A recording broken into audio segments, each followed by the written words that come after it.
أنهم آمنوا بما أنزل إليك وما أنزل من قبلك يريدون أن يتحاكموا إلى الطاغوت وقد أمروا أن يكفروا به ويريد الشيطان أن يضلهم ضلالا بعيدا بارك الله لنا ولكم في القرآن العظيم ونفعنا وإياكم بالآيات والذكر الحكيم اللهم صل على محمد وعلى آل محمد كما صليت على إبراهيم وعلى آل إبراهيم إنك حميد مجيد اللهم بارك على محمد وعلى آل محمد كما باركت على إبراهيم وعلى آل إبراهيم إنك حميد مجيد निहायत काबिल एहतराम हजरत मोहतरम सदर जलसा उपस्थित हजरत उलमाए केराम सम्मानित मुरब्बी साहेबान समवेत इस्लाम प्रिय कुरआन प्रेमिक नबी प्रेमिक तौहिदी मुसलमान भाई बंधुगण पर्दार अंतराल बासाबाड़ीते अवस्थानरत आमार सम्मानित मा ओ बोनेरा जामिया इस्लामिया कौमी माद्रासा डाउटियार उद्योगे आयोजित 75 बछर पूर्ति আজিম শান ইসলামী মহাসম্মেলনে আল্লাহ পাক রব্বুল আলামিন আমাদের যাদেরকে সমবেত হওয়ার তৌফিক দিয়েছেন রব্বে করিমের বড়ই মেহেরবানি। এই জন্য আল্লাহ পাক রব্বুল আলামিনের দরবারে কালেমাতুশ শুকরের হাদিয়া পেশ করি আলহামদুলিল্লাহ। দীর্ঘ সময় ধরে আপনারা হযরত উলামায়ে কেরামের কাছ থেকে মূল্যবান দ্বীনি কথাবার্তা শুনেছেন। আরো অনেক গুরুত্বপূর্ণ পর্ব আপনারা সম্পন্ন করেছেন। একটি মাদ্রাসার 75 বছর অতিক্রান্ত হওয়া, এই মাইল ফলক স্পর্শ করতে পারা, এটি একটি মাদ্রাসার জন্য একটি ঐতিহাসিক ঘটনা। 75 বছরের প্রাক্তন ছাত্রদের, বহু ছাত্রদের পুনর্মিলনী এলাকাবাসীর এই উপলক্ষে একটি বিশেষ আনন্দ ঘন উপলক্ষ। খতমে বুখারী অনেকগুলো উপলক্ষকে কেন্দ্র করে মাহফিল অনুষ্ঠিত হচ্ছে। আমি আপনাদের সামনে উপস্থিত হয়েছি আপনাদের সাথে দেখা করার জন্য, আর খুবই দু একটি কথাবার্তা বলার জন্য। উপর্যুপরি প্রোগ্রাম এবং অন্যান্য কাজের চাপে একরকম বিধ্বস্ত অবস্থা আমাদের। এখন আমাদের তো শরীর কুলায় না, মানুষ তো ছাড়ে না। মানুষ ছাড়ে না, শুধু তাই না, মানুষ অনেক অযৌক্তিক আবদার এমন ভাবে করে যে সেই সকল আবদার গুলো রক্ষা করতে গিয়ে আমাদেরকে অনেক মাসুল গুনতে হয়। আল্লাহ পাক রব্বুল আলামিন আমাদের সকলের মেহনতকে কবুল করেন। আমি আপনাদের সম্মুখে কোরআনে পাকের সূরাতুন নিসার 60 নম্বর আয়াতটি তেলাওয়াত করেছি। আমার তেলাওয়াতকৃত আয়াতের মধ্যে আল্লাহ পাক রব্বুল আলামিন এক শ্রেণীর মানুষের ব্যাপারে বড় আশ্চর্য প্রকাশ করেছেন। আল্লাহ বলেছেন যে দেখো, তোমরা কি লক্ষ্য করে দেখো না, কিছু মানুষ এমন আছে ইয়াজউমুনা আন্নাহুম আমানু, তারা দাবি করে যে তারা ঈমানদার, নিজেদেরকে তারা মুমিন মুসলমান বলে পরিচয় দেয়, অথচ ইউরিদুনা আন ইয়াতাহাকামু ইলা তাগুত, তারা তাগুতের কাছে বিচার চায়, তারা তাগুতের কাছে ফয়সালা চায়, তাগুতের সিদ্ধান্ত জানতে চায়। কোরআনের এই আয়াতের মর্ম, এই আয়াতের উদ্দেশ্য পরিষ্কার যে একজন ব্যক্তি যদি আল্লাহর উপর ঈমানদার হয়ে থাকে, সে কোনোদিনও তাগুতের কাছে বিচার চাইতে পারে না।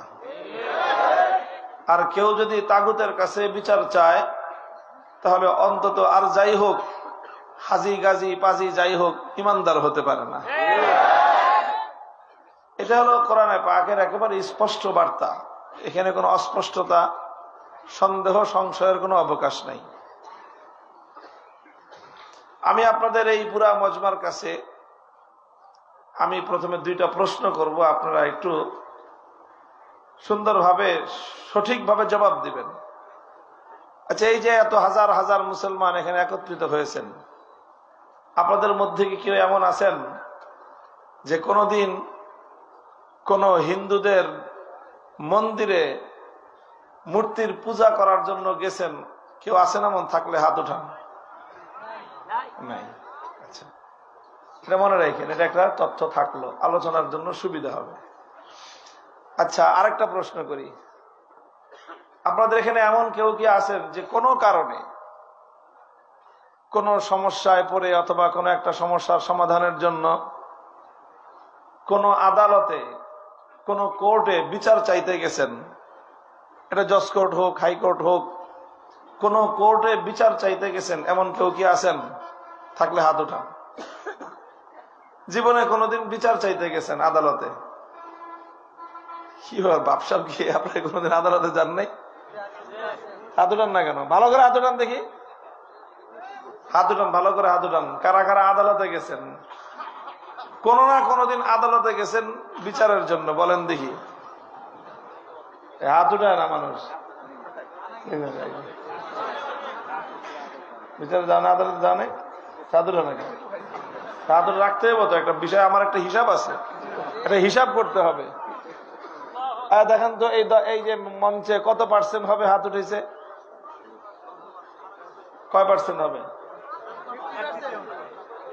হ্যাঁ, একজনকে 1/3 33%, আর একজনকে 5%। কিরকম কথা বলতেছেন আপনারা? এটাকে আমি তামাশা করতেছি মনে করেন আপনারা? তাই সঠিক কথা বলেন, কত পার্সেন্ট হবে? হ্যাঁ, একজনে বলতেছে 30%, আর একজনে বলে 35%। সব বাদ দেন, 20%।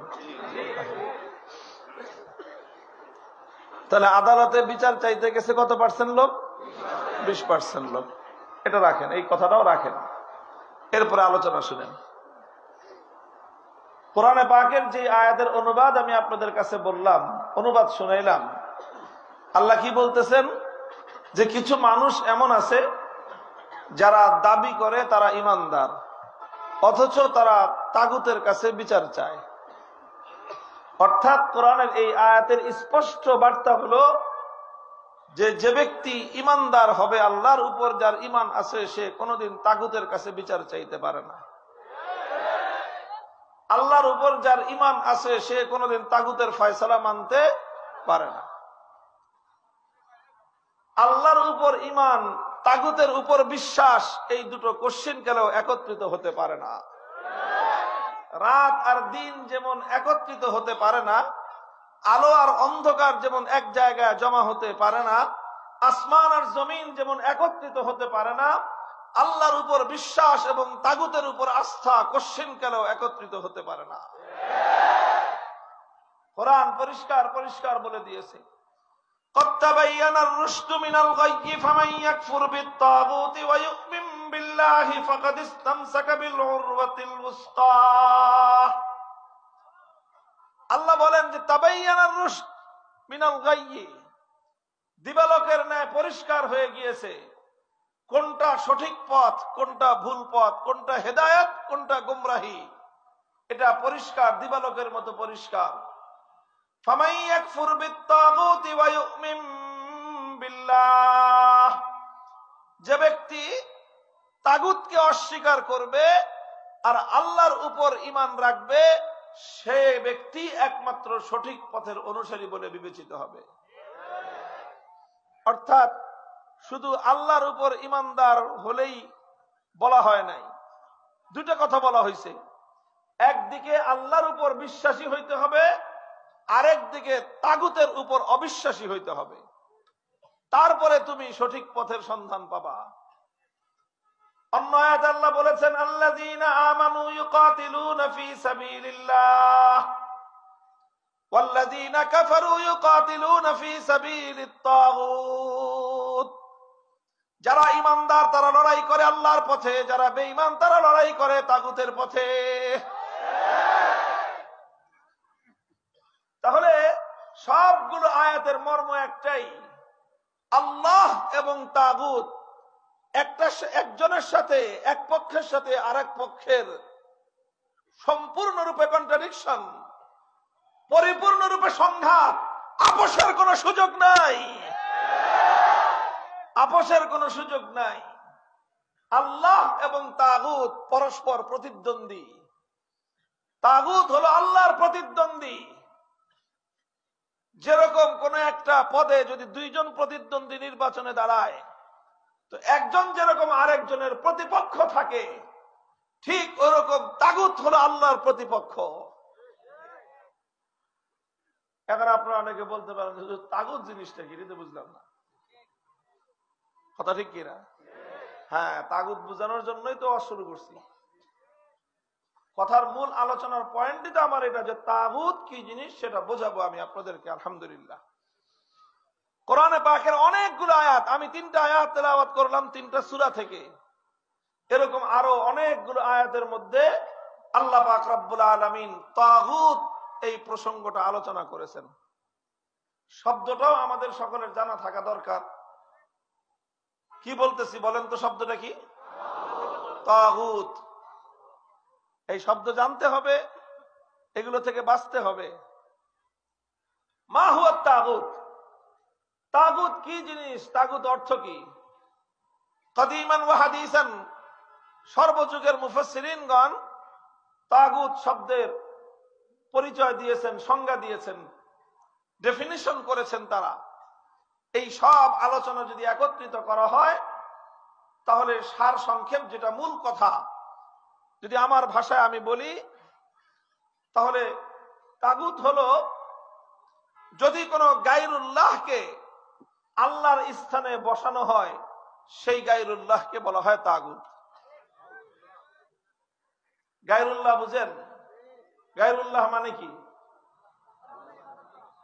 এত মানুষ, ছোট্ট একটা প্রশ্ন করলাম, উত্তর দিলেন কয়েকজন। গায়রুল্লাহ মানে কি? গায়রুল্লাহ মানে হল আল্লাহ ছাড়া। গায়রুল্লাহ মানে কি? এক হলেন আল্লাহ একদিকে, আর আল্লাহ ছাড়া যা আছে বাকি সব কি? আসমান কি, জমিন কি, ইনসান কি, মানুষ জিন ফেরেশতা সব কি, নবী ওলি আউলিয়া গাউস কুতুব যা আছে সব কি, রাজা বাদশাহ প্রধানমন্ত্রী উজির নাজির সব কি?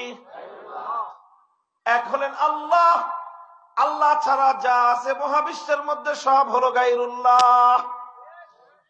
যে কোনো গায়রুল্লাহকে যদি তুমি আল্লাহর স্থানে বসাও, যে কোনো গায়রুল্লাহকে যদি আল্লাহর আসনে বসানো হয়, সেই গায়রুল্লাহকেই বলা হয় তাগুত। সেই গায়রুল্লাহকে বলা হয় তাগুত। যেরকম দৃষ্টান্ত দেই, ইবাদতের মালিক একমাত্র কে? মহাবিশ্বের মধ্যে ইবাদতের উপযুক্ত একমাত্র লা ইলাহা ইল্লাল্লাহ, নেই কোন মাবুদ এক আল্লাহ ছাড়া। তাহলে মাবুদ একমাত্র কে? তাহলে ইবাদত একমাত্র কার? এখন কেউ যদি আল্লাহকে বাদ দিয়ে অন্য কোন গায়রুল্লাহর পূজা করে, ইবাদত করে, তাহলে সেই গায়রুল্লাহটাকে বলা হবে তাগুত। যেরকম সে যুগে মানুষ আল্লাহকে বাদ দিয়ে লাত মানাত উজ্জা হুবালের ইবাদত করত, পূজা করত, সেই যুগে লাত মানাত উজ্জা হুবাল এগুলা ছিল তাগুত। আজকের যুগে মানুষ লাত মানাত উজ্জা হুবালের পূজা করে না।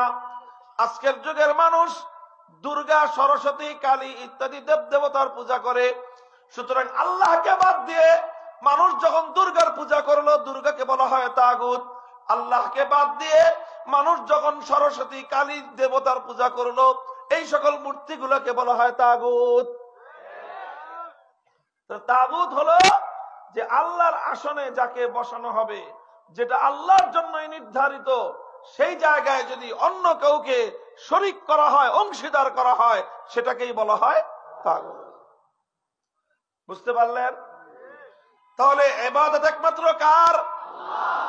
আল্লাহর ইবাদতের মধ্যে অন্য যাকে যে শরীক করবে সেই হলো তাগুত। এটাকে বলা হয় তাওহীদ। কি বলা হয়? তাওহীদ মানে হলো একত্ববাদ। একত্ববাদ এবং তাওহীদ এটা হলো ঈমানের সবচেয়ে গুরুত্বপূর্ণ কথা। তাওহীদ হলো ঈমানের শেকড়, তাওহীদ হলো ঈমানের জড়, তাওহীদ হলো ঈমানের মূল। ইবাদতের মালিক একমাত্র কে? এটাকে বলা হয় তাওহীদ ফিল ইবাদাহ। এটাকে বলা হয় ইবাদতের মধ্যে আল্লাহর একত্ববাদ, ইবাদতের মধ্যে আল্লাহর একত্ববাদ। এই একত্ববাদে বিশ্বাস করতে হবে যদি কেউ কোনো ব্যক্তি ঈমানদার হতে চায়। ইবাদতের মধ্যে যেরকম আল্লাহকে এক এবং অদ্বিতীয় বিশ্বাস না করলে কোনো মানুষ ঈমানদার হতে পারে না, ঠিক তদ্রূপ আল্লাহ পাকের তাওহীদের আরো দিক রয়েছে। তার মধ্যে একটা গুরুত্বপূর্ণ দিক হলো তাওহীদ ফিল হাকিমিয়াহ। তাওহীদ ফিল হাকিমিয়ার অর্থ হলো এই মহাবিশ্বের মধ্যে, সৃষ্টি জগতের মধ্যে চূড়ান্ত ভাবে, সর্বোচ্চ ভাবে আইন করার, বিধান দেওয়ার একমাত্র মালিককে। আইন করার অধিকার একমাত্র আল্লাহ, চূড়ান্ত ভাবে বিধান দেওয়ার অধিকার একমাত্র আল্লাহ। এখন আল্লাহ যেই বিধান দিবেন, আল্লাহ যে আইন করবেন, আল্লাহর আইনের জায়গায় যদি অন্য কোন গায়রুল্লাহ আইন করে, সেই গায়রুল্লাহকে বলা হয় তাগুত। যেরকম আল্লাহর জায়গায় অন্য কারো ইবাদত করা হলে তাকে বলা হবে তাগুত, ঠিক তদ্রূপ আল্লাহর আইনের জায়গায় অন্য কেউ যদি আইন করে তাকেও বলা হবে তাগুত। তোমাকে একমাত্র আল্লাহকেই যেরকম ইবাদত করতে হবে, একমাত্র আল্লাহকেই মাবুদ বিশ্বাস করতে হবে, অন্যথায় তুমি ঈমানদার হতে পারো না। ঠিক তদ্রূপ তোমাকে চূড়ান্ত ভাবে একমাত্র আল্লাহকেই আইনদাতা মানতে হবে।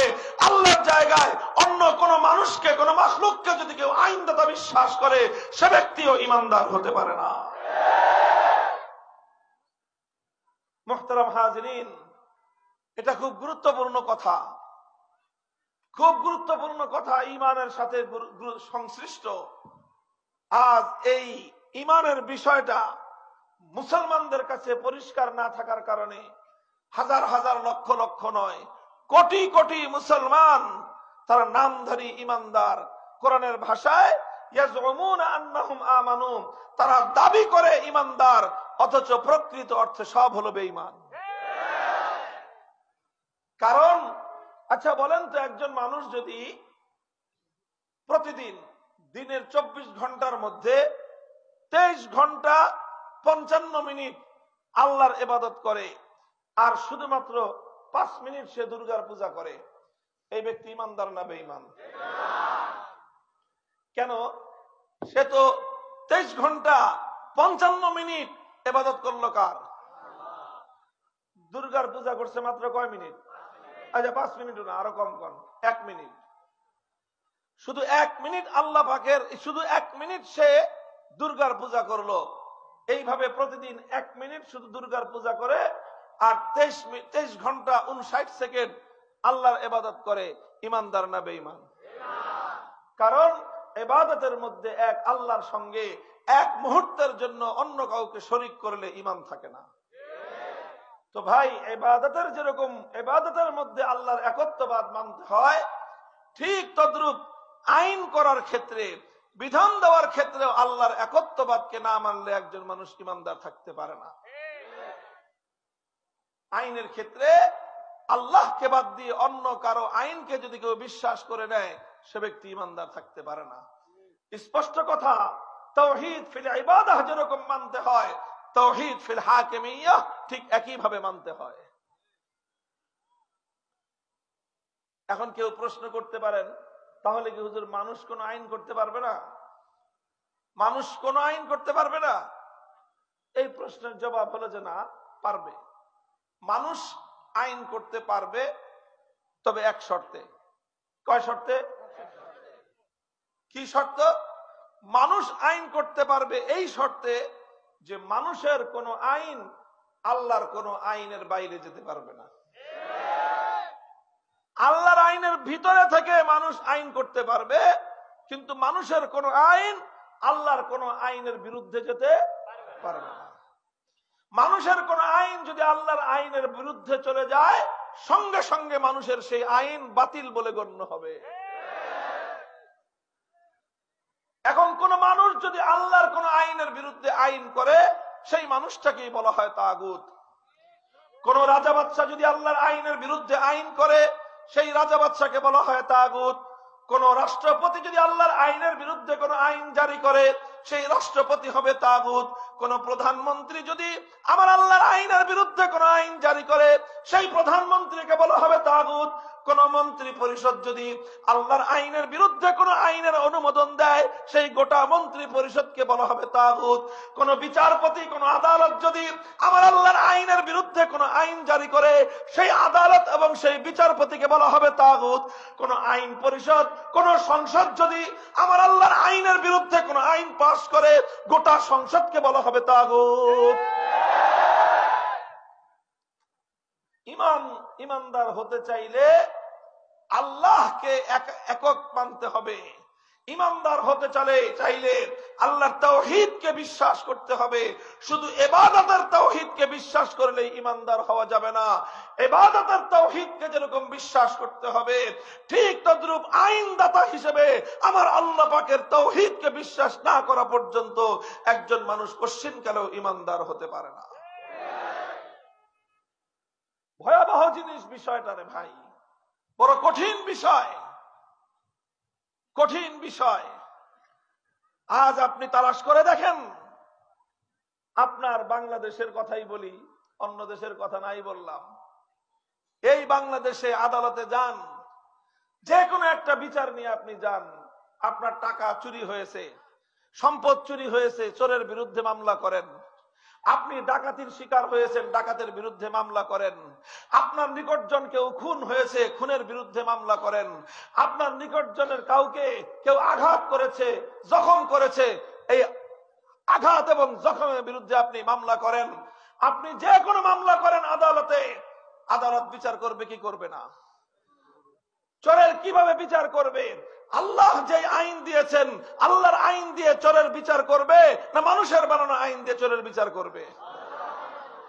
ডাকাতের বিচার করবে, ঠিক, ডাকাতের বিচার আল্লাহর বানানো আইন দিয়ে করবে, না আল্লাহর আইনের বিরুদ্ধে মানুষের বানানো আইন দিয়ে করবে? আপনার খুন হয়েছে, খুনির বিচার আল্লাহর দেওয়া আইন অনুযায়ী করবে, না আল্লাহর আইনের বিরুদ্ধে মানুষের বানানো আইন দিয়ে বিচার করবে? আল্লাহ বলতেছেন, যারা আল্লাহর আইনের জায়গায় অন্য কারো আইন দ্বারা বিচার চায়, তারা সবাই তারাই তাগুতের গোলাম, তারা তাগুতের উপর বিশ্বাসী, তারা কশ্চিনকালেও ইমানদার হতে পারে না।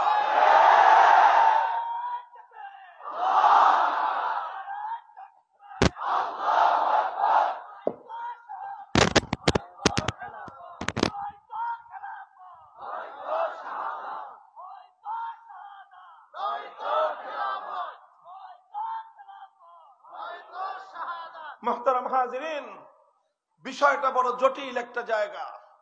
আমি প্রথমেই বলেছি, আলোচনা আমি লম্বা করব না, কিন্তু এই যে কথা, এই কথা তো আজ আমাদের কেউ বলে না, কেউ বলে না। মানুষ যে এক মহা বিপদের মধ্যে আছে, আমরা এই বিপদে শুধু আপনি না, সাধারণ মানুষ না, গোটা দেশের সব মানুষ এই বিপদের মধ্যে আছে।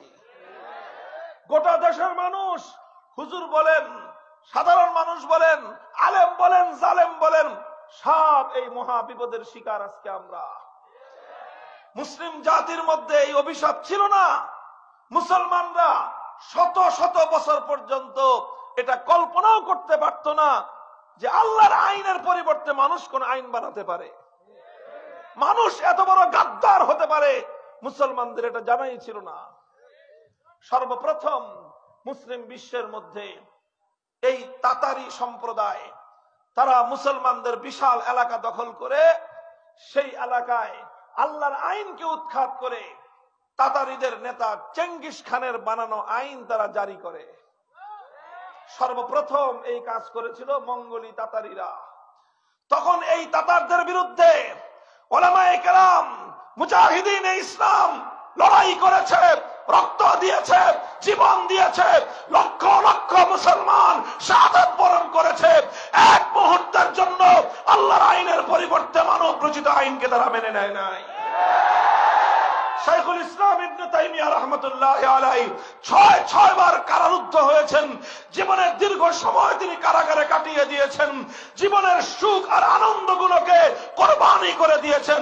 কোন গায়রুল্লাহর আইনের সামনে মাথা নোয়ান নাই। এভাবে লড়াই করে, যুদ্ধ করে, সংগ্রাম করে, আবার তাতারিদেরকে পরাস্ত করে আবার ইসলামের শাসন তারা ফিরিয়ে এনেছেন। তাতারিরা কিছু ধ্বংস হয়েছে, কিছু মুসলমান হয়ে গিয়েছে, তওবা করে ভালো হয়ে গিয়েছে। আবার সেই মুসলমানদের যুগে, মুসলমানদের সময়ে আল্লাহর আইন ফিরে এসেছে। এইভাবে আবার খেলাফতে ওসমানিয়া চলেছে।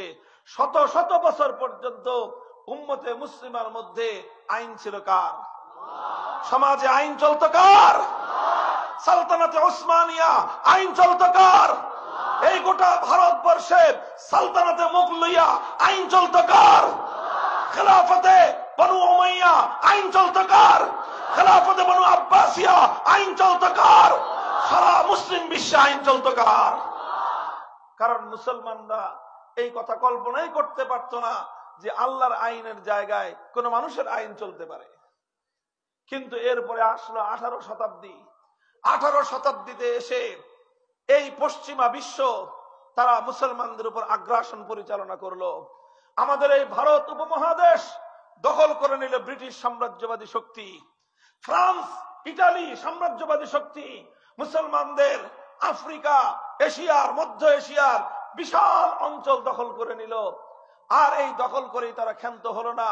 তারা সবচেয়ে জঘন্য যে কাজটা করলো সেটা হলো মুসলিম জাতির উপর থেকে তারা আল্লাহর আইন সরিয়ে দিয়ে তাদের বানানো আইন চাপিয়ে দিল। এই ভারতবর্ষে আল্লাহর আইন উৎখাত করে ব্রিটিশ প্রবর্তিত আইন তারা চাপিয়ে দিল। এভাবে মুসলমান জাতির উপর যখন ব্রিটিশের আইন চেপে বসলো, 1803 সালে শাহ আব্দুল আজিজ মুহাদ্দিস দেহলভী রাহমাতুল্লাহি আলাইহি একটা ফতোয়া জারি করলেন। সেই ফতোয়ার সার কথা ছিল এই ভারতবর্ষে, এই ইন্ডিয়া, পাকিস্তান, বাংলাদেশ, গোটা একটা দেশ, একটা অঞ্চল ভারতবর্ষ বলা হতো। এই ভারতবর্ষে মুসলমানের সংখ্যা যতই থাকুক, মুসলমানরা যত নির্বিঘ্নে নামাজ, রোজা, হজ, যাকাত পালন করতে পারুক, মুসলমানদের জন্য ব্রিটিশরা নিরাপদে পবিত্র মক্কা মদিনায় গিয়ে হজ পালন করবার ব্যবস্থা করেছিল। যা কিছু করুক, মুসলমান সংখ্যায় যতই থাকুক, কিন্তু আইন যেহেতু আল্লাহর নয়, আইন ছিল ব্রিটিশের। এই জন্য তিনি ফতোয়া জারি করলেন, যে দেশে আল্লাহর আইন চলে সেই দেশটাকে বলা হয় ইসলামী দেশ, দারুল ইসলাম। আর যে দেশে আল্লাহর আইনের পরিবর্তে মানব রচিত কোন আইন থাকে, সেই দেশে মুসলমান যত সংখ্যায় থাকুক, মুসলমান মেজরিটি, মাইনরিটি যাই থাকুক না কেন, আইন যদি হয় গায়রুল্লাহর, সে দেশকে দারুল ইসলাম বলা হয় না, সেই দেশকে বলা হয় শত্রু কবলিত দারুল হরব। আর ওই দারুল হরবকে আবার মানুষের আইন উৎখাত করে, গায়রুল্লাহর আইন উৎখাত করে আল্লাহর আইন ফিরিয়ে আনার জন্য জিহাদ করা প্রত্যেক মুসলমানের জন্য ফরজে আইন।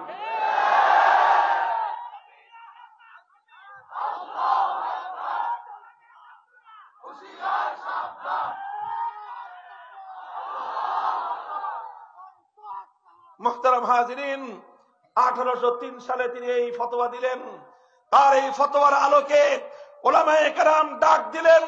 1831 সালে বালাকোটের রণাঙ্গনে জিহাদ হলো। সৈয়দ আহমদ রহমতুল্লাহি আলাইহি আল্লাহর জমিনে দারুল ইসলাম কায়েম করার জন্য শাহাদাত বরণ করলেন। 1857 সালে শামিলির রণাঙ্গনে জিহাদ হলো। হাজী ইমদাদুল্লাহ মুহাজিরে মক্কি রহমতুল্লাহি আলাইহি জিহাদের ডাক দিলেন। হাফেজ জামিল রহমতুল্লাহি আলাইহি শহীদ হলেন। হাজার হাজার নয়, লক্ষ লক্ষ মুসলমান ফাঁসি কাষ্টে ঝুললেন। বিধবা হলো আলেমদের স্ত্রীরা, ইতিম হলো আলেমদের সন্তানেরা, কোল খালি হলো আলেমদের মায়েদের। মুসলমানদের ঘরে ঘরে শোকের মাতম শুরু হলো। লক্ষ লক্ষ মুসলমান বুকের তাজা রক্ত ঢেলে দিলেন, কিন্তু আল্লাহর আইনের বিরুদ্ধে কোন গায়রুল্লাহর আইন এক মুহূর্তের জন্য বরদাস্ত করে নেন না। এরপরে 1866 সালে প্রতিষ্ঠিত হলো দারুল উলুম দেওবন্দ। 80 বছর সংগ্রাম চলল। সংগ্রাম করলেন শাইখুল হিন্দ মাহমুদ হাসান দেওবন্দি রহমতুল্লাহ আলাইহি। পরিচালিত হলো তাহরিকে রেশমি রুমাল, পরিচালিত হলো তাহরিকে খেলাফত আন্দোলন।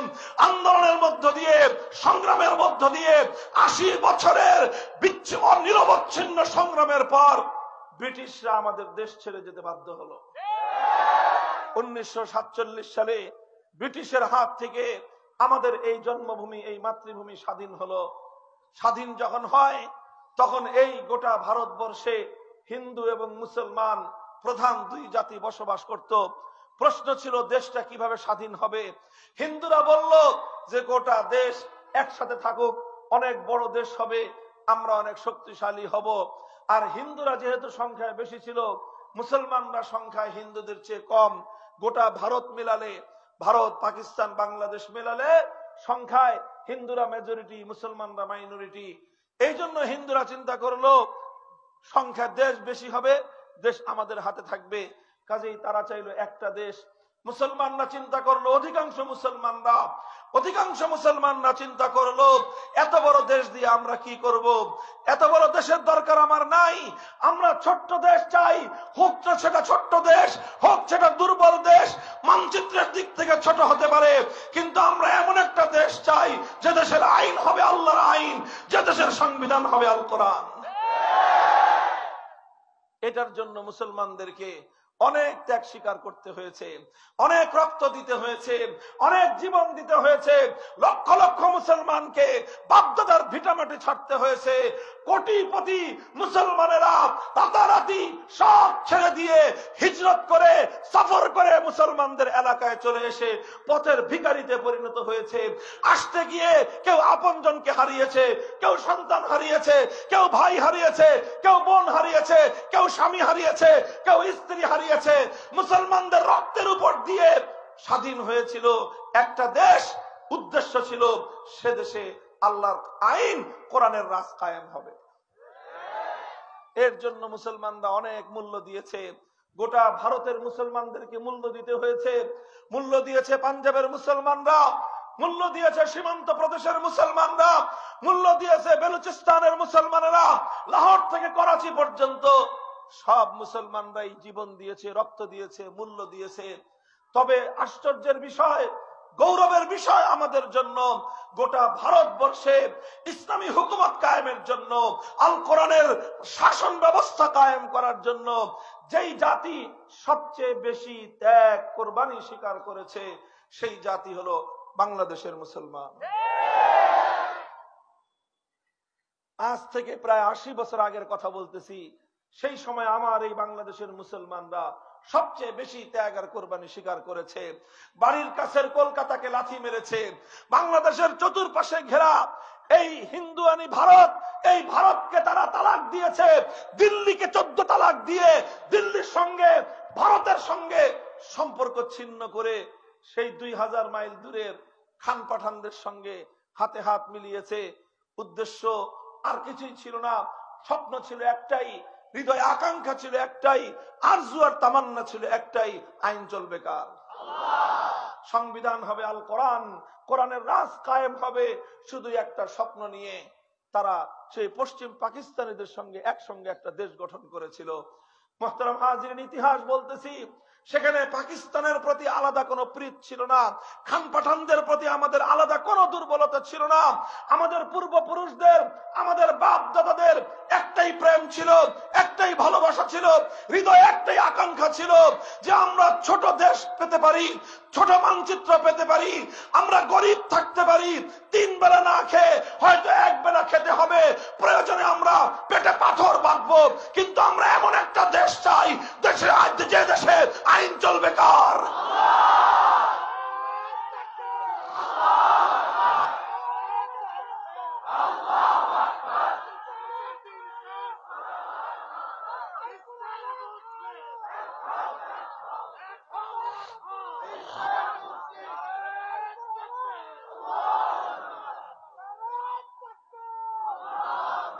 মুহতারাম হাজিরিন, এটা এক মর্মান্তিক ইতিহাস বললাম।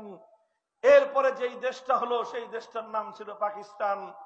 পাকিস্তানের শাসক হলো ওই পশ্চিম পাকিস্তানি গাদ্দারের গোষ্ঠী, ওরা যখন শাসক হলো, শাসক হয়ে আর তো এখন আর আল্লাহর আইনের কথা ওরা ভুলে গেছে, এখন কোরআনী শাসনের কথা ভুলে গেছে। ক্ষমতার মসনদে বসে ওরা ক্ষমতার মজা লুটতে আরম্ভ করলো। আলেম ওলামারা বললেন, কি ব্যাপার? কথা তো ছিল আইন চলবে কার? কথা তো ছিল সংবিধান হবে আল কোরআন। আপনারা এখন কোরআনী শাসন দেন। পশ্চিম পাকিস্তানি শাসক গোষ্ঠী হুজুরদেরকে বললো যে, হুজুর, আমাদের এই রাষ্ট্রটা এখনো শিশু রাষ্ট্র, তো এই শিশু রাষ্ট্র ইসলামী শাসনের মতো ইসলামী আইন একটু কঠিন, এত কঠিন আইন এই শিশু রাষ্ট্র সহ্য করতে পারবে না। শিশু রাষ্ট্রটারে কিছুদিন ব্রিটিশ আইন খাওয়ায় দাওয়া একটু বড় করি, একটু বড় করলে পরে এটা ভাত ডাল খেতে সবকিছু খেতে পারবে। আচ্ছা, গেল 5 বছর। 5 বছর পরে হুজুর জিজ্ঞাসা করলো, আপনার শিশু বড় হয়েছে? শাসকরা কয় যে না, এটা এখনো শিশু বড় হয় নাই, আরো কিছুদিন লাগবে। 10 বছর পরে জিজ্ঞাসা করলো, বড় হয়েছে? কয় না। 15 বছর পরে জিজ্ঞাসা করে, তোমার শিশু বড় হয়েছে? কয় না, এখনো বড় হয় নাই। 20 বছর পরে জিজ্ঞাসা করলো, তোর বুইরা খাটাস এই বলা বড় হবে কবে? 20 বছর হয়ে গেছে, এখনো তোর এই বুইরা খাটাস বলা বড় হয় না। আমার আব্বাজান শাইখুল হাদিস আল্লামা আজিজুল হক রহমতুল্লাহ আলাই বড় কষ্ট নিয়ে, হৃদয়ে রক্তক্ষরণ নিয়ে, আফসোস করে এই কৌতুকটা তিনি করতেন আর বলতেন, 24 বছর হয়ে গেল পাকিস্তানের, এখনো বলে শিশু। তো 24 বছরেও যেই পোলা সাবালক হয় না, এই পোলা 90 বছরেও আর সাবালক হবে না। বলেন, 24 বছরে কেউ যদি কয় যে আমার পোলাটা এখনো শিশু, কি করবেন আপনি? কোন আরে ভাই, 24 বছরে কেউ শিশু থাকে? 24 বছরের সন্তান তো তাগড়া যুবক হবে, আবু সাঈদদের মতো। জালিমের বিরুদ্ধে, মজলুমের জন্য জালিমের বুলেটের আঘাতের সামনে বুক পেতে দিবে। 24 বছরের যুবক তো সমস্ত জুলুমকে উৎখাত করার জন্য লড়াই করবে।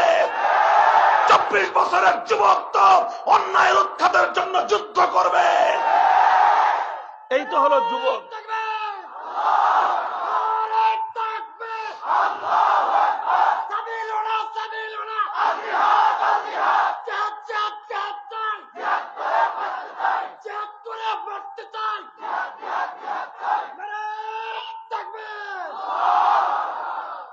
এইভাবে তারা 24 বছর পর্যন্ত জাতির সঙ্গে বিশ্বাসঘাতকতা করেছে, 24 বছর পর্যন্ত গাদ্দারি করেছে।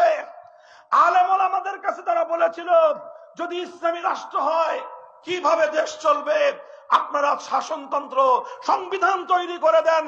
সমস্ত ওলামায়ে কেরাম ঐক্যবদ্ধ হয়ে, সমস্ত মাযহাবের ওলামায়ে কেরাম ঐক্যবদ্ধ হয়ে, দেওবন্দের ওলামায়ে কেরাম, বেরলভী ওলামায়ে কেরাম, আহলে হাদিস ওলামায়ে কেরাম, লামাযহাবী ওলামায়ে কেরাম, সমস্ত ভেদাভেদ ভুলে গিয়ে সমস্ত আলেমরা ঐক্যবদ্ধ হয়ে কিভাবে একটা দেশ আল কোরআন অনুযায়ী 21শ শতাব্দীতে চলতে পারে তার সুন্দর রূপরেখা তৈরি করে তারা রাষ্ট্রের সামনে উপহার দিয়েছিলেন। কিন্তু পশ্চিম পাকিস্তানি শাসক গোষ্ঠী, এরা গাদ্দার, এরা বিশ্বাসঘাতকতা করেছে জাতির সঙ্গে বারবার। অথচ লক্ষ লক্ষ মুসলমান ভিটে মাটি ছেড়েছিল, লক্ষ লক্ষ মুসলমান বাপদাদা 14 পুরুষের কোটি কোটি টাকার সম্পত্তি ছেড়ে দিয়ে পথের ভিখারি হয়েছিল, শুধুমাত্র একটা স্বপ্ন নিয়ে, একটা দেশ হবে যে দেশে আইন চলবে কার? চিন্তা করতে পারেন তাদের হৃদয়ে কত আশা ছিল, আল্লাহর আইনের কোরআনের রাষ্ট্র দেখার কি তামান্না, আর অন্তরের মধ্যে কেমন আকাঙ্ক্ষার আরজু তাদের ছিল। অথচ এই চোরের দল, বিশ্বাসঘাতক পশ্চিম পাকিস্তানি স্বৈর শাসকরা 24টা বছর পর্যন্ত এই সকল সরল প্রাণ মুসলিম ইমানদারদের সঙ্গে বিশ্বাসঘাতকতা আর গাদ্দারি করে গেছে। যেহেতু তারা গাদ্দারি করেছে, বিশ্বাসঘাতকতা করেছে, পরিণাম ভালো হয় নাই, পরিণাম ভালো হয় নাই। দেশের মানুষ তাদের বিরুদ্ধে ক্ষিপ্ত হয়েছে। এই সময়ে 1970 সালে এই বাংলাদেশ জুড়ে একজন নেতা, বিরাট নেতার আবির্ভাব ঘটল, যিনি 47 সালে এই দেশের মানুষকে বলেছিলেন, যে মুসলমানদের জন্য আলাদা রাষ্ট্র গঠন করি। 47 সালে তিনি ছিলেন মুসলিম লীগার, 47 সালে তিনি মুসলিম লীগ করতেন। আর এদেশের মানুষের ঘরে ঘরে গিয়ে বলেছিলেন, মুসলমানদের জন্য আলাদা দেশ না হলে মুসলিম জাতির উন্নতি হবে না, মুসলমানদের জন্য আলাদা দেশ না হলে কোরআনের শাসন হবে না। সেই নেতার নাম হলো শেখ মুজিবুর রহমান। এরপরে আস্তে আস্তে তিনি পরিবর্তন হয়ে গেলেন। পরিবর্তন হইতে হইতে হইতে হইতে এরপরে আবার তিনি একটা ভালো কথা বললেন। 1970 সালে তিনি তার জীবনের সবচেয়ে মহৎ, সবচেয়ে নেক, সবচেয়ে সত্য এবং সবচেয়ে কল্যাণকর কথাটা তিনি জাতির সামনে বললেন। তিনি বললেন, 70 সালের নির্বাচনের আগে আপনারা আমার নৌকা মার্কায় ভোট দেন। ভোট দিলে কি করবেন? তিনি জাতির সঙ্গে ওয়াদা করলেন, আমরা পাশ করতে পারলে, আমরা সরকারে যেতে পারলে কোরআন সুন্নাহ বিরোধী কোনো আইন করব না। এটা 1970 সালে আওয়ামী লীগের নির্বাচনী ইশতেহার ছিল। এটা 1970 সালে শেখ মুজিবুর রহমান সাহেবের নির্বাচনী অঙ্গীকার ছিল জাতির সাথে। এটা আমার বানানো কথা নয়, এটা বাংলাদেশের স্বাধীনতার দলিলে আজও সংরক্ষিত আছে। আমার এই কথা যদি কেউ ভুল প্রমাণ করতে পারে, লাখো জনতার এই মজলিসে আমি ওয়াদা করতেছি আর কোনোদিন মাইকের সামনে কথা বলবো না। এরপরে কি হলো?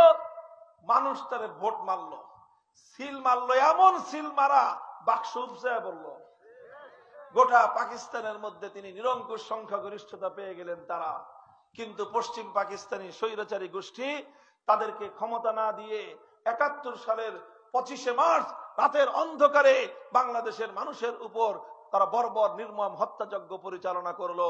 ফলশ্রুতিতে 26শে মার্চ কালুরঘাট থেকে বাংলাদেশের স্বাধীনতার ঘোষণা দেওয়া হলো। 9 মাস মুক্তিযুদ্ধ চললো। 16ই ডিসেম্বর 71 সালের বাংলাদেশ মুক্ত হলো, স্বাধীন হলো। আর এই 9 মাস পরে শেখ মুজিবুর রহমান সাহেব তিনি পশ্চিম পাকিস্তানের কারাগারে বন্দী ছিলেন, সেখান থেকে তিনি মুক্তি পেলেন। মুক্তি পেয়ে গেলেন লন্ডনে। আর এই সময় তার সঙ্গে যোগাযোগ হলো ভারতের প্রধানমন্ত্রী শ্রীমতী ইন্দিরা গান্ধীর। ইন্দিরা গান্ধী তখন তাকে বলে দিল, বাংলাদেশে যাওয়ার সময় আমার কাছ থেকে একটা চিরকুট নিয়ে যাবা। তিনি একটা চিরকুটের মধ্যে কয়েকটা পয়েন্ট লিখে দিলেন। সেই পয়েন্টের মূল কথা হলো এই, তুমি বাংলাদেশে যাও, এমন একটা সংবিধান দিবা যেই সংবিধানটা হবে ভারতের দালালির সংবিধান, যেই সংবিধানের মূলনীতি হবে ভারতের সংবিধানের মূলনীতি। ভারতীয় সংবিধানের মৌল 4 নীতি, জাতীয়তাবাদ, ধর্মনিরপেক্ষতাবাদ, গণতন্ত্র এবং সমাজতন্ত্রের 4 মূলনীতিকে ভিত্তি করে সেই শ্রীমতী ইন্দিরা গান্ধীর নির্দেশে শেখ মুজিবুর রহমান সাহেব 72 সালে এসে বাংলাদেশের মুসলমানদেরকে একটা সংবিধান দিলেন। আর ওই সংবিধানের আলোকে আল্লাহর কোরআনের আইন বাস্তবায়ন হবে তো দূরের কথা, আল্লাহর কোরআনের আইন বাস্তবায়ন করবার পথ চিরতরে তিনি বন্ধ করে দিলেন। অথচ 70-এর নির্বাচনের আগে জাতির সঙ্গে তিনি ওয়াদা করেছিলেন, পাশ করতে পারলে কোরআন সুন্নাহ বিরোধী কোন আইন করবেন না। 72 সালের সংবিধান তৈরি করে তিনি আইন করলেন, এ দেশে ইসলাম কায়েম করবার জন্য কোন রাজনৈতিক দল গঠন করা যাবে না। তিনি ইসলামকে নিষিদ্ধ করলেন। আর এইভাবে ইসলামকে নিষিদ্ধ করবার মাধ্যমে 70 সালের নির্বাচনের আগে যেই সৎ এবং ভালো কাজটা করেছিলেন, 100 বার পল্টি দিয়ে গোটা জাতির সঙ্গে তিনি চরম গাদ্দারি আর বিশ্বাসঘাতকতা করলেন।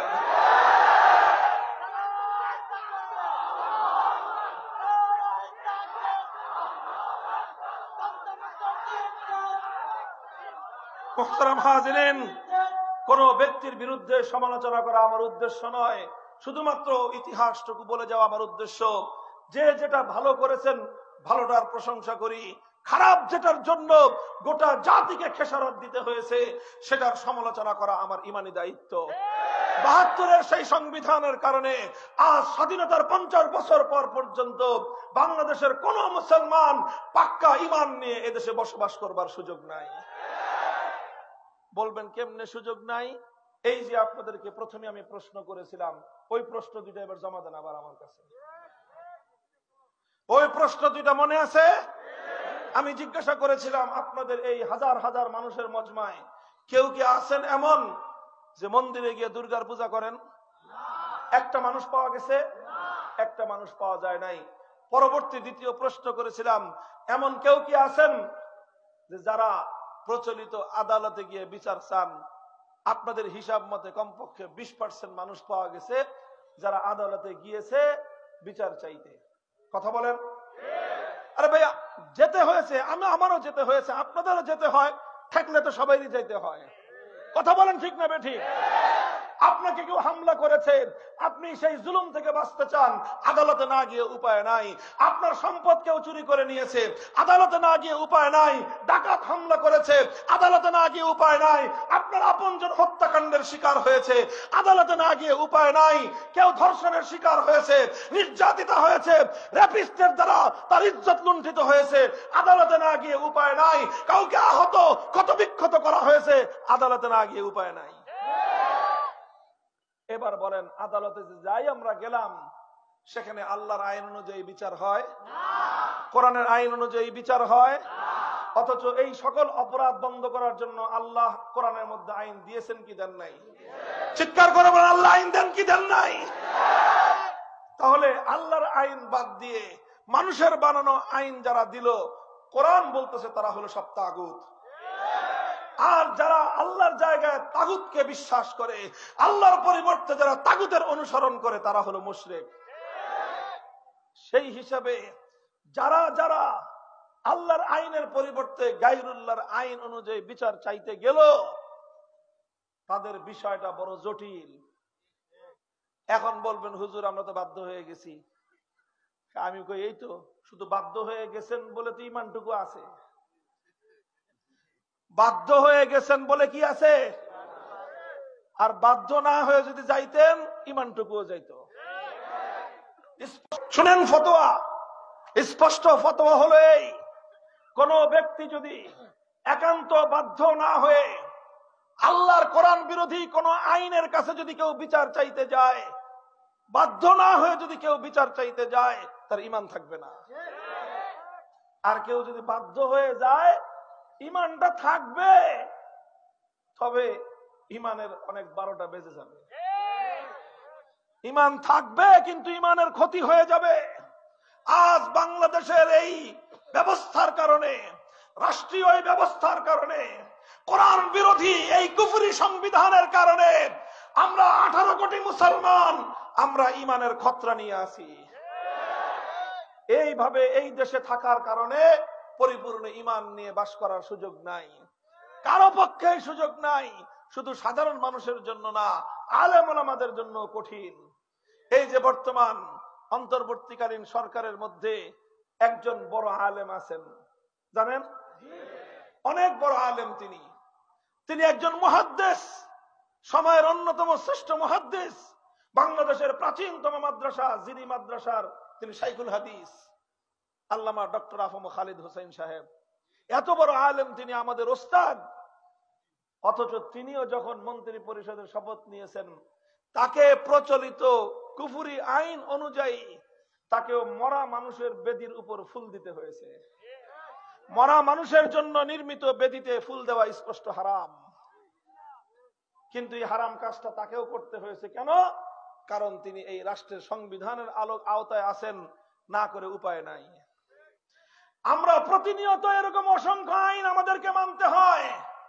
এই যে 16ই ডিসেম্বর আসতেছে না, বিজয় দিবস, এই 16ই ডিসেম্বরে বাংলাদেশের সেনানিবাস ক্যান্টনমেন্টে একটা শিখা অনির্বাণ আছে। শিখা অনির্বাণ, এই আগুন জ্বলছে যে 71 সালে, আগুন আর নিবে না। জ্বলছে তো জ্বলছেই, কিয়ামত পর্যন্ত জ্বলবে। এরপরে ডাইরেক্ট জাহান্নামের সঙ্গে কানেকশন হয়ে যাবে। এরপরে আবার 96 সালে ক্ষমতায় এসে আওয়ামী লীগ আরেকটা জাহান্নামের আগুন বসাইছিল, শিখা চিরন্তন। ওটারে অবশ্য পরবর্তীতে পাবলিক মিথ্যা ভাষায় দিছে। তবে শিখা অনির্বাণটা যেহেতু ক্যান্টনমেন্টের মধ্যে, ওটার তো কেউ কিছু করার ক্ষমতা নাই। এই শিখা অনির্বাণের সামনে, এই আগুনের সামনে প্রত্যেকটা রাষ্ট্রীয় অনুষ্ঠানের সময় সেখানে গিয়ে মুসলমান সেনা সৈনিকরা, মুসলমান বড় বড় আর্মি অফিসারদেরকে স্যালুট দিতে হয়। আগুনের সামনে এভাবে শ্রদ্ধা জানানো স্পষ্ট শিরক। অথচ করতে হয়, না করলে উপায় নাই, কারণ এটাই দেশের আইন। এটাই দেশের আইন। আমি আপনাদেরকে কি কথাটা বোঝাচ্ছি, বোঝার চেষ্টা করেন। এই আইনের অধীনে থাকার কারণে, এই কুফরি সংবিধানের অধীনে থাকার কারণে ইচ্ছায় হোক অনিচ্ছায় হোক, খুশিতে হোক বেজারে হোক, বাধ্য হয়ে হলেও আমাদেরকে অসংখ্য অগণিত ইসলাম বিরোধী কার্যকলাপ করতে হচ্ছে। একজন মুসলমানের জন্য এর চেয়ে কষ্টের আর কি কারণ হতে পারে? বলেন, এর চেয়ে দুঃখজনক একজন মুসলমানের জন্য আর কি কথা থাকতে পারে? অথচ আমার পূর্বপুরুষরা, আমাদের বাপদাদারা রক্ত দিয়েছিল এই দেশ দেখার জন্য নয়, বাপদাদার ভিটে মাটি ছেড়েছিল কুফরি আইন অনুযায়ী দেশ শাসিত হওয়ার জন্য নয়। জীবন দিয়েছিল হাজী শরীয়তুল্লাহরা, নিসার আলী তিতুমীর রহমতুল্লাহ আলাইহি বাঁশের কেল্লা গড়ে লড়াই করেছিলেন কুফরি সংবিধান দেখবার জন্য নয়। তাদের স্বপ্ন ছিল আর কিছু হোক বা না হোক, এমন একটা দেশ হবে যে দেশে আইন চলবে কার?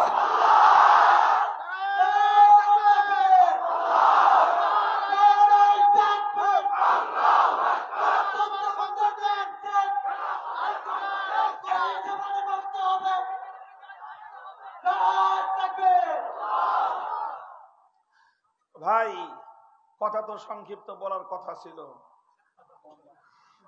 কিন্তু কমুখী সমস্যা তো আমারও আছে। এইসব কথাগুলি বলতে গেলে কথা থামে না ভাই। আনন্দে না, আনন্দে না, হৃদয়ে কষ্ট, রক্তক্ষরণ, হৃদয়ে রক্তক্ষরণ। হাজী শরীয়তুল্লাহ ফরায়েজি আন্দোলন করেছিলেন কেন? কারণ এদেশের মানুষ নাকি ফরজ বিধান পালন করতে পারে না, এই জন্য।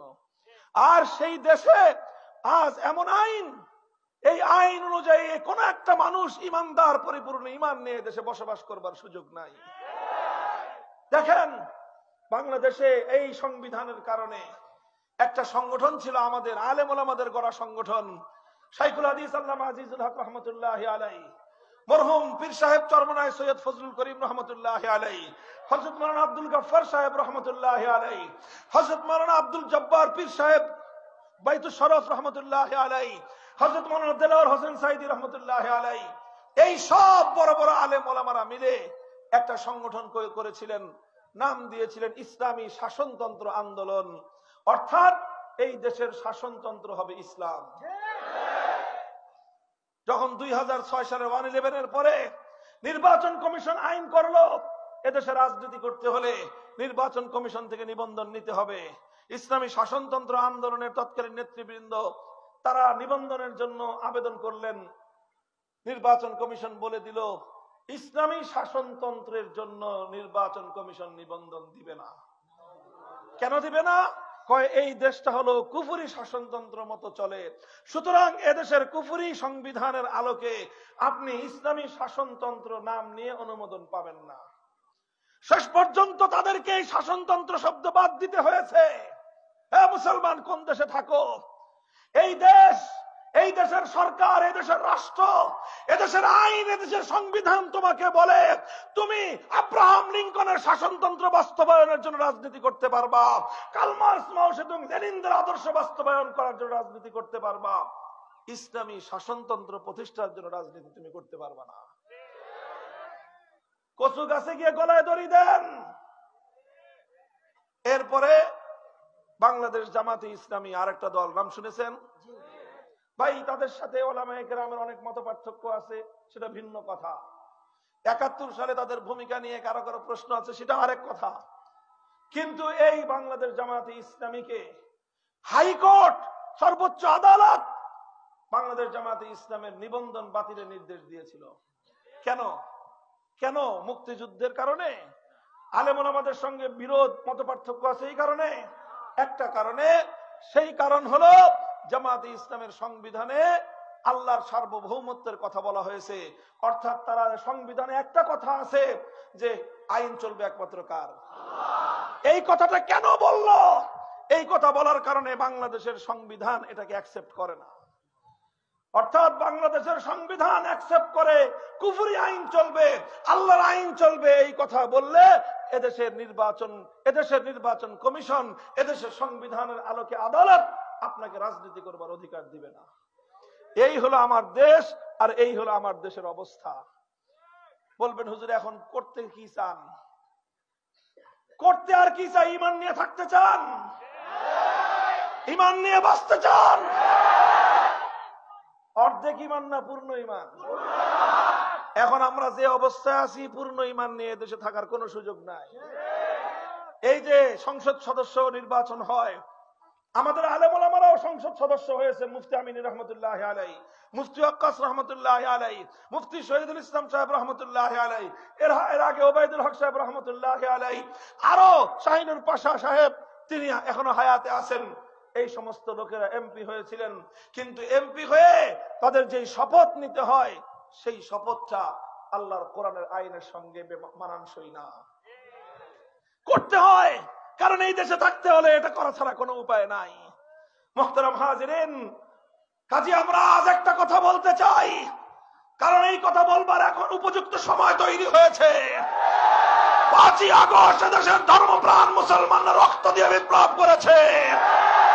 5ই আগস্টের বিপ্লবের বৈশিষ্ট্য যদি কেউ দেখতে চাও, তাহলে দুপুরের 1 ঘন্টা সময় গোটা বাংলাদেশ তাকায় দেখো।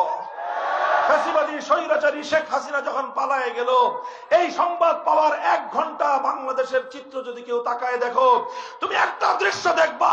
টেকনাফ থেকে তেতুলিয়া গোটা বাংলাদেশের মুসলিম জাতীয় স্থাপনায় যত মূর্তি ছিল, সব মূর্তি ভেঙে গুড়িয়ে দেওয়া হয়েছে।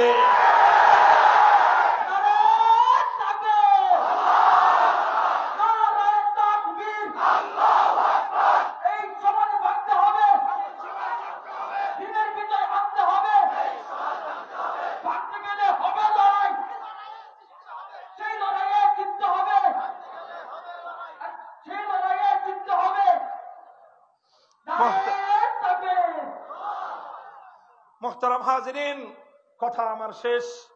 আখেরি পয়গাম আমি আপনাদের কাছে বলতে চাই, আজ আমাদেরকে মাথা তুলে দাঁড়াতে হবে, বুক টান করে কথা বলতে হবে।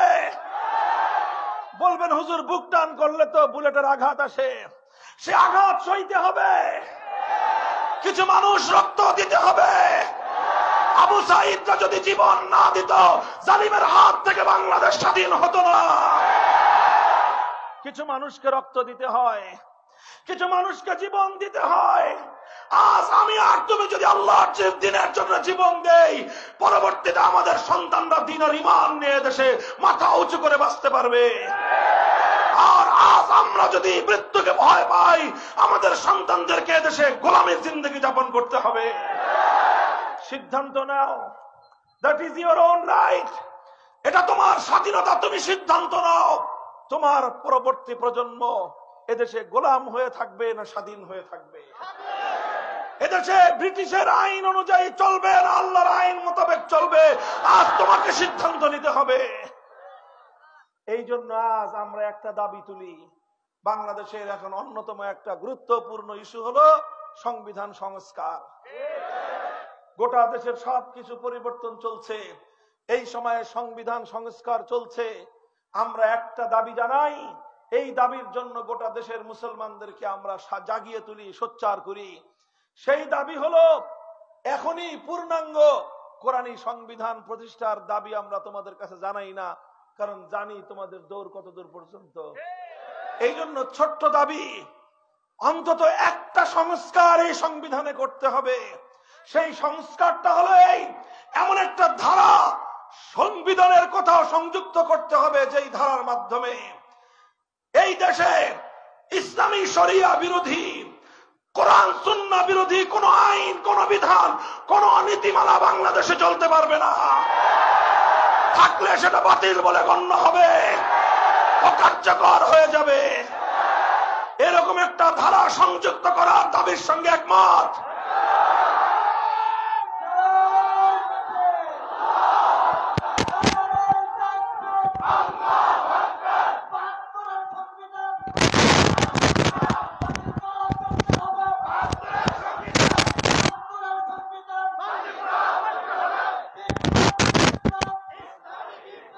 মুহতারাম হাজিরিন, প্রশ্ন করতে পারেন যে হুজুর যদি না শুনে কথা তাহলে কি করবেন? শুনে রাখেন, এখন আমরা ভালোই ভালোই বলতেছি এবং ভালোই ভালোই শুনে নিলে ভালো হবে। আর যদি না শুনেন, তাকায় দেখেন বাশার আল আসাদ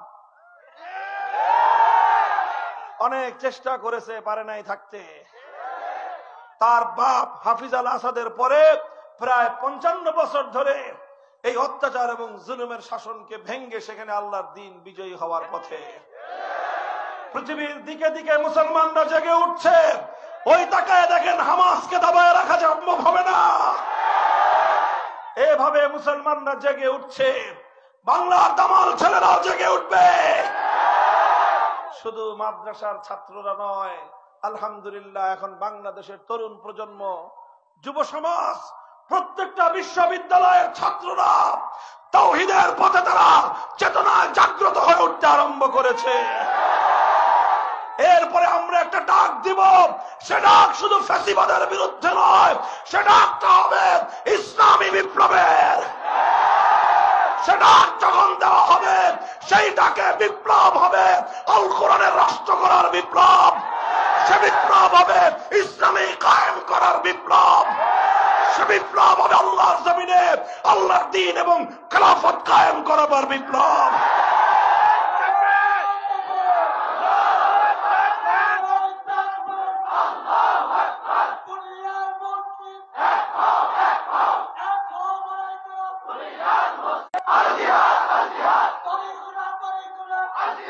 এই বিপ্লব শুধু স্লোগান দিয়ে হবে না, এজন্য আপনাদেরকে মাথার ঘাম পায়ে ফেলতে হবে, মানুষের কাছে যেতে হবে, মানুষকে জাগ্রত করতে হবে।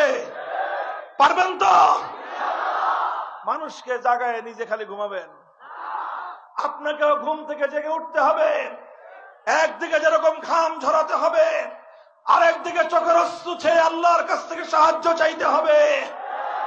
এরপর যখন চূড়ান্ত মক্ষম সময় আসবে, শহীদি ঈদগাহে জমায়েত হতে হবে।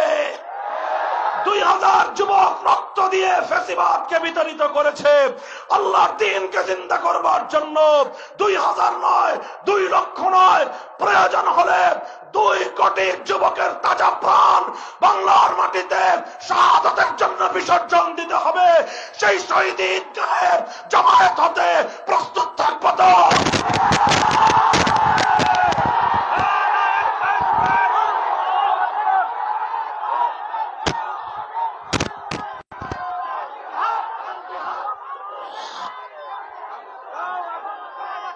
আল্লাহ পাক কবুল করেন, তৌফিক দান করেন। আল্লাহ কিন্তু সব দেখছে, মনে রাখেন কথাটা। নিজের জীবনকে আল্লাহর জন্য, আল্লাহর পথের জন্য প্রস্তুত করেন। বিপ্লবের ডাক আসবে ইনশাআল্লাহ। আল্লাহ পাক আমাদেরকে কবুল করেন, তৌফিক দান করেন।